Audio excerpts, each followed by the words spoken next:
সবাইকে স্বাগত জানাচ্ছি বিডি দর্পণে। আপনাদের সাথে আছি আমি সুস্মিতা দাস। সরকারের সাথে বড় ধরনের টানাপোড়েনে পড়েছে বিএনপি। কয়েকদিন আগেই ইউনূস সরকারের প্রশংসা করে তাকে জিয়াউর রহমানের সাথে তুলনা করলেও এখন সেই সরকারের বিরুদ্ধে প্রতারণার অভিযোগ এনেছে দলটি। ঐকমত্য কমিশনের সংস্কার বাস্তবায়নের প্রস্তাব দেখার পর দলটি এখন সরকারের বিরোধিতা করছে। অপরদিকে জামায়াতে ইসলামী, এনসিপি সহ অনেকগুলো দল একে স্বাগত জানিয়েছে। দ্রুত এই সংস্কার প্রস্তাব বাস্তবায়নের আদেশ দেওয়ার দাবি জানিয়েছে এসব দল। অপরদিকে বিএনপির সাথে যোগ দিয়েছে সিপিবি সহ বামধারার কয়েকটি দল। ফলে সংস্কার প্রস্তাব বাস্তবায়ন নিয়ে দুভাগে বিভক্ত হয়েছে দেশ। কিন্তু বড় ধরনের চাপে পড়েছে বিএনপি। এই প্রস্তাব না মানাকে কেন্দ্র করে যদি নির্বাচন বানচাল হয় তার দায় চাপবে বিএনপির ওপর। এ নিয়ে প্রথম আলো বিস্তারিত ব্যাখ্যা করেছে। আসুন জেনে নেই সেই প্রতিবেদনের কিছু দিক। জাতীয় ঐকমত্য কমিশনের দেওয়া সংস্কার বাস্তবায়নের সুপারিশে স্পষ্ট এক রাজনৈতিক টানাপোড়েনে পড়েছে বিএনপি। দলটি গত 2 দিনে কমিশনের কিছু সুপারিশের কড়া সমালোচনা করলেও প্রত্যাখ্যান করার মতো অবস্থান নিতে পারছে না। দলের নীতি নির্ধারণী পর্যায়ের সূত্র ও রাজনৈতিক পর্যবেক্ষকেরা বলছেন, আগামী ফেব্রুয়ারির জাতীয় নির্বাচনের সময়সীমার সামনে রেখে সংস্কার বাস্তবায়নের সুপারিশগুলো বিএনপিকে এমন এক বেকায়দায় ফেলেছে দলটি মেনে নিতে পারছে না, আবার প্রত্যাখ্যান করতেও পারছে না। কারণ প্রত্যাখ্যান করলে নির্বাচন বানচালের অজুহাত তৈরি হতে পারে। রাজনৈতিক প্রতিপক্ষরা বিএনপিকে সংস্কার বিরোধী হিসেবে চিহ্নিত করার সুযোগ নিতে পারে, আর মেনে নিলে সেটা বিএনপির জন্য রাজনৈতিক পরাজয় হিসেবে পরিগণিত হতে পারে। উদ্ভূত পরিস্থিতিতে কমিশনের সুপারিশ নিয়ে গত 2 দিনে দলের ভারপ্রাপ্ত চেয়ারম্যান তারেক রহমানের সঙ্গে স্থায়ী কমিটির নেতাদের কয়েক দফা আনুষ্ঠানিক ও অনানুষ্ঠানিক আলোচনা হয়েছে। তারা এখনও এই সংকট থেকে বের হওয়ার কৌশল ঠিক করতে পারেনি। তবে বিএনপির নীতি নির্ধারকেরা এখনই অতিরিক্ত প্রতিক্রিয়া না দেখিয়ে সংযমী অবস্থান নিয়ে ধীরে ধীরে সরকারের উপর পাল্টা চাপ তৈরির কৌশল নেওয়ার কথা ভাবছেন।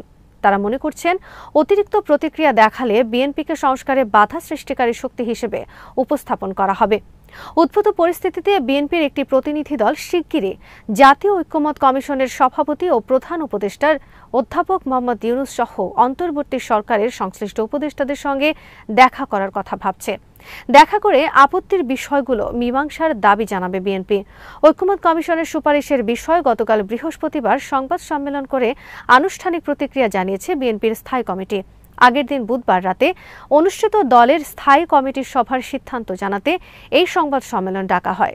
বিএনপি জুলাই সনদের সুপারিশ প্রত্যাখ্যান করছে কিনা সংবাদ সম্মেলনে এমন প্রশ্নের জবাবে বিএনপির মহাসচিব মির্জা ফখরুল ইসলাম আলমগীর বলেন, প্রত্যাখ্যানের কথা তো আমরা বলিনি। এরপর আরেক সাংবাদিক প্রশ্ন করেন, প্রধান উপদেষ্টার কাছে এ ব্যাপারে নালিশ করবেন কিনা।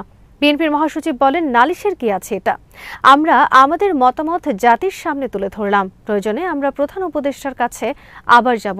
বিএনপি এখন কি করবে এ বিষয়ে গতকাল দলটির উচ্চ পর্যায়ের একাধিক নেতার সঙ্গে এই প্রতিবেদকের কথা হয়। নাম প্রকাশে অনিচ্ছুক ওই নেতারা জানান, এই মুহূর্তে বিএনপির একমাত্র লক্ষ্য হচ্ছে নির্বাচন। আগামী ফেব্রুয়ারি মাসের প্রথমার্ধে জাতীয় নির্বাচন অনুষ্ঠানের ঘোষণা আছে অন্তর্বর্তী সরকারের। সে সময়সীমার মধ্যেই নির্বাচনটা হোক, সেটাই চাই বিএনপি। সরকার ও ঐকমত্য কমিশন বিএনপির এই চাওয়াকে দুর্বলতা হিসেবে নিয়েছে। বিএনপির এই নেতাদের ধারণা, সরকার ধরে নিয়েছে বিএনপি সংস্কার বাস্তবায়নের সুপারিশগুলোর বিরোধিতা করলেও এটি প্রত্যাখ্যান করে শক্ত কোনো অবস্থান নিতে পারবে না।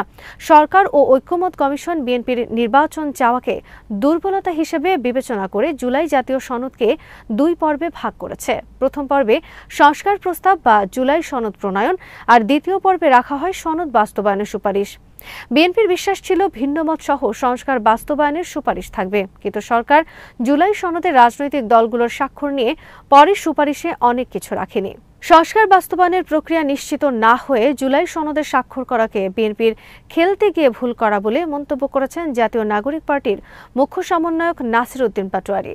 তিনি এই প্রসঙ্গে গত বুধবার এক সংবাদ সম্মেলনে আরও বলেন, আমরা বলেছি সিদ্ধান্তটা না দেখে অন্ধভাবে সাইন করতে পারি না।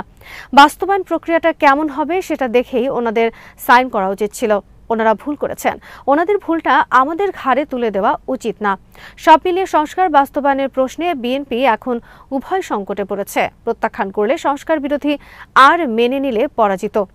এই দুই অবস্থানের মধ্যেই দলটি আপাতত কৌশলগত ভারসাম্য রক্ষার চেষ্টা করছে, যাতে জাতীয় নির্বাচনটা সময়মতো হয় এবং নিজেদের রাজনৈতিক অবস্থানও অক্ষুণ্ণ থাকে। পাশাপাশি কমিশনের সুপারিশ নিয়ে সরকারের দিক থেকে যদি আলোচনার নতুন কোনো উদ্যোগ নেওয়া হয়, বিএনপি তাতে অংশ নিয়ে শক্ত অবস্থান দেখাবে। বিএনপির স্থায়ী কমিটির সদস্য গয়েশ্বরচন্দ্র রায় গতকাল প্রথম আলোকে বলেন, আমরা দেশটি বাঁচাতে চাই, নির্বাচনটা হোক, নির্বাচনে যাতে কোনো ব্যাঘাত না ঘটে, এটাই বিএনপির চাওয়া। মূলত সংস্কার বাস্তবায়নের সুপারিশে গণভোটের সময় ভিন্নমতের উল্লেখ না করা এবং সংবিধান সংস্কার পরিষদ, এই তিনটি বিষয়ে বিএনপির আপত্তি। ঠিক এর বিপরীত অবস্থান জামায়াতে ইসলামী এবং এনসিপির।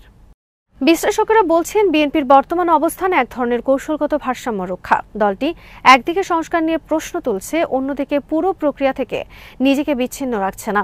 তবে বিএনপির এই সংযমী অবস্থান কতটা কার্যকর হবে তা নির্ভর করছে সরকারের পরবর্তী পদক্ষেপের উপর। যদি সরকারের পক্ষ থেকে বিএনপির প্রতিক্রিয়া উপেক্ষা করে সংস্কার বাস্তবায়নের চেষ্টা হয়, তাহলে দলটি হয়তো সরকারকে চাপে রাখার মতো পদক্ষেপ নিতে পারে। বিএনপির নেতাদের অনেকেই মনে করেন, কমিশনের কিছু সুপারিশ এমনভাবে সাজানো হয়েছে যা বাস্তবায়িত হলে আগামী নির্বাচনের মাধ্যমে গঠিত সরকার কার্যত দুর্বল অবস্থানে পড়বে। তবে এই বিষয়ে দলের ভেতরে একটু ব্যতিক্রম মতও আছে। সেটি হচ্ছে সুপারিশ মেনে নির্বাচনমুখী হওয়া। মাত্রাতিরিক্ত প্রতিক্রিয়া না জানিয়ে বিকল্প প্রস্তাব উপস্থাপন করাই কৌশলগতভাবে সঠিক পদক্ষেপ হবে বলে তারা মনে করছেন। লেখক ও গবেষক মহিউদ্দিন আহমদ প্রথম আলোকে বলেন, ঐকমত্য কমিশনের সুপারিশে বিএনপি একটা চাপে পড়েছে। তারা সংস্কার বিরোধী এই পরিচিতি হোক, সেটাও তারা চাচ্ছে না। আবার সংস্কারে এমন কিছু প্রস্তাব আছে যেটা তাদের কাছে গ্রহণযোগ্য নয়, অর্থাৎ তারা না পারছে গিলতে, না পারছে উগরাতে। এছাড়া সংস্কার নিয়ে যে পোলারাইজেশন হয়ে গেছে, তাতে বিএনপি অনেকটা একা হয়ে গেছে। তারা একটা সংকটে আছে। তবে তিনি মনে করেন, কমিশনের পক্ষ থেকে সুপারিশগুলো দেওয়া হয়েছে, তাতে পরিমার্জন হতে পারে। গণভোটে হ্যাঁ না কিভাবে উপস্থাপন করা হবে, সেটা নিয়েও জটিলতা আছে। আজ এখানেই শেষ করছি। সবাই ভালো থাকুন, সুস্থ থাকুন আর দেখতে থাকুন বিডি দর্পণ। চ্যানেলটি ভালো লাগলে সাবস্ক্রাইব করুন, সংযুক্ত থাকুন আমাদের ফেসবুক পেজে।